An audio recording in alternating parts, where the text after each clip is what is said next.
का तीज के दिन फुलेरे का दर्शन करें। फुलेरा किस तरह से बनाया जाता है, इसे पत्ती लगाना चाहिए, कैसा फूल, हमको ये प्रश्न कल यहाँ से जाने के बाद आज तक का सीवर के ऑफिस में, और उसके बाद हमने पंडितों को कहा था कि ये फुलेरा तैयार कर रहे हैं और उस फुलेरे का दर्शन सभी को लाइक करना, जिससे घर घर या मंदिर में आप शिव जी की बनाना चाहते हैं तो उसके ऊपर फुलेरा बना होना चाहिए। जैसे ये शिवलिंग आपने बनाया बाल विवाह की मिट्टी का, जो शिवलिंग का निर्माण कर रहे हैं, उस शिवलिंग का निर्माण करने के बाद में आपके मत कहने वाला शिवलिंग बनाते हो घर के अंदर हॉल में या मंदिर में, ऊपर कोई कुंडी वगैरह लगी हो, पंखा लगा हो, उसके साथ स्नान कर लगाकर इस फुलेरे को इस तरह से शिव जी के ऊपर लटकाया जाता है। इसको फुलेरा कहते हैं। ये भगवान शंकर का अखंड सुहाग देने का फुलेरा होता है, जिसको माता पार्वती जी, मां कात्यायनी देवियों ने इसका स्मरण किया। एक गोल होता है, गोल चौकोर तिरछा, जिस तरह से बनाना होता है शिव जी के ऊपर नीचे शंकर भगवान होते हैं, बहुत ऊंचा, जैसे कुंडली के आकार से हो जाए, इसको ऊंचाई की ओर लगाया जाता है, जिस भगवान के जब जला नहीं बनाते हैं उसी तरह से इस फुलेरे को लगाया जाता है। तो इस फुलेरे में कहीं ना कहीं पत्तियों को लगाना चाहिए, माला के साथ में कोई आम की पत्ती हुई, अशोक की पत्तियां हुई, उसका भी स्मरण करना उसका भी स्मरण। जैसे भगवान महादेव का शिवलिंग का दर्शन होगा सबको फुलेरा, अरे तो बोलो हो गया ना, और जितने लोग आप सुन रहे हैं, जितने लोग फेसबुक पर सुन रहे हैं, अगर आपके स्मरण में फुलेरा नहीं हो तो उसका दर्शन अवश्य करिएगा। शिव मंदिर में अगर जला आगे नहीं लगी हुई है तो जला आगे से कोई माना कर नीचे क्यों लटकाना चाहिए, पर लटकाना चाहिए, फुलेरा बनाना चाहिए।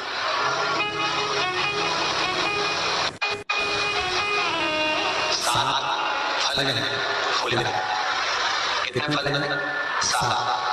ध्यान दीजिएगा, पहला फुलेरा जो नारी व्रत करती आती है और व्रत कर्म उसका चलता रहता है, उस व्रत कर्म के अंतर्गत मान लो किसी कारणवश बीमारी में, कोई कमी के अंदर, कोई सूतक सावड़ के अंतर्गत अगर नारी पूजन नहीं कर पाती है, पूजन नहीं कर पाती और उसने केवल फुलेरा का दर्शन ही कर लिया, अपने पलंग पड़ी पड़ी फुलेरा का दर्शन कर लिया, तो नारी को हड़ताली का तीज के व्रत का फल प्राप्त हो जाता है। सात फल हैं भगवान शंकर के हड़ताली का तीज के फुलेरा। पहला फल व्रत का मामला। दूसरा, यदि कोई नारी आई और उसके संतान नहीं, 10 साल, 8 साल, 5 साल, 6 साल, 7 साल, 12 साल, 15 साल हो गए, उस फुलेरे का मात्र स्मरण करके एक पुष्प भी नहीं दिया, हल्दी कुंकू लगाकर उस फुलेरे का टच करके भगवान शिव के पावन चरणों में रख दिया है और विनती कर रही है, तो अगला फुलेरा खुद बनवाती है, उसकी गोदी में संतान आ ही जाएगा। अगला फुलेरा खुद बनवाएगी, क्या आएगी जी, अगला फुलेरा में टच करवाना, मंदिर में फुलेरा में टच करवाना, अगला जब पूजन करो तो फुलेरा में टच करवाना, ये फुलेरा हमारे। तीसरा, महाराज हम कोई दान दौलत हड़ताली का तीज किताब है, जो लोग करते हैं हड़ताली का तीज किताब, उसमें लिखा है ब्राह्मण लोगों को ये दान देने हैं, ऐसा दान देने हैं। अब कोई गरीब है, कोई साधारण है, नहीं है किसी की कैपेसिटी, नहीं दे सकता, तो क्या होता है?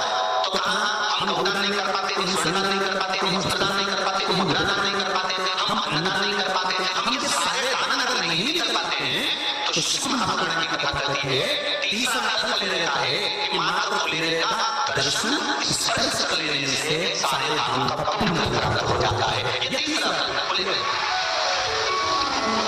अब हड़ताली का तीज का फुलेरे का चौथा महत्व है महाराज। चतुर्थ महत्व हड़ताली का तीज का फुलेरे का है, जो कुमारी कन्या हड़ताली का व्रत करती है, पहली बार जो हड़ताली का तीज का व्रत करती है या हड़ताली का तीज का उद्यापन कर देते हैं, या किसी कारणवश शरीर ऐसा नहीं रहा कि बिना पानी के नहीं रह सकती, तो 2 बूंद अगर मैंने पानी भी लिया है या कोई कारणवश एक कुछ गलती हो भी गई है, तो मात्र फुलेरे का दर्शन करने से वो गलती शंकर स्वीकार करके उसको क्षमा कर देते हैं। ये चतुर्थ होगा।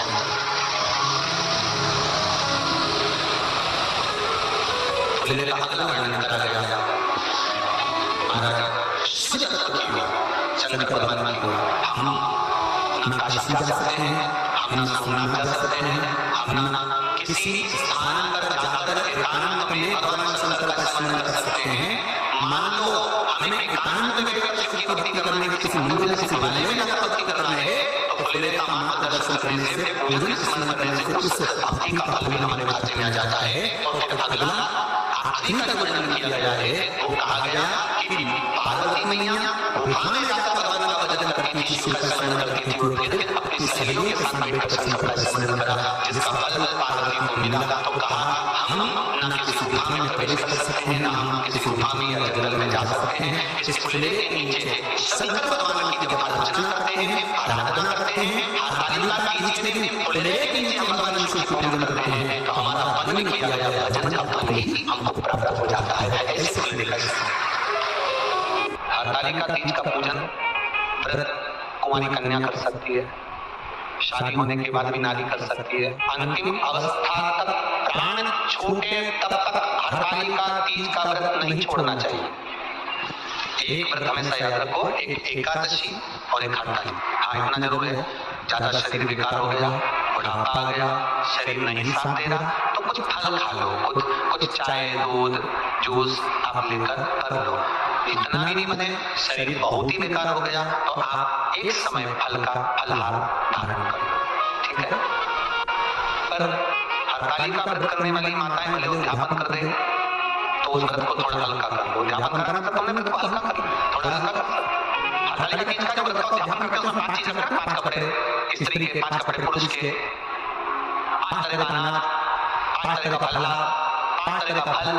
तो 5 तरह का जो फल खाता है हरतालिका तीज के उद्यापन में, दुनिया के उस 5 तरह के फल को केला गिन ले, पपीता गिन ले, मौसमी गिन ले, और अनार गिन ले, संतरा गिन ले, सब कुछ गिन ले, और उस 5 तरह के फल में धतूरे को नहीं गिनते। पर शिव कथा में वर्णन आता है, हरतालिका तीज के उद्यापन में लिखा हुआ है सबसे पहले 5 फल गिनना है, तो उसमें पहले धतूरे को गिनो, क्योंकि शंकर को प्रिय होता है, शंकर उसको स्वीकार कर लेता है। और धतूरा शंकर भगवान को क्यों चढ़ाया जाता है उसका प्रसंग आपको पहले भी कहा, आज फिर कहते हैं। धतूरा जब हम भगवान शंकर को समर्पित करते हैं, तो हमारा कोई कार्य अटक रहा होता है, जिस कार्य को बार-बार एग्जाम में बैठो, बार-बार परेशान हो रहा है, बार-बार इंटरव्यू देने जा रहे हैं, नहीं हो रहा। एक बार धतूरे को हृदय से, भगवान को प्रेम से, करुणा सागर शंकर को दिल से एक बार वो धतूरा भगवान से विनती कर उसको चढ़ाओ, तो सही भगवान तुम्हारा कार्य सफल कर देगा।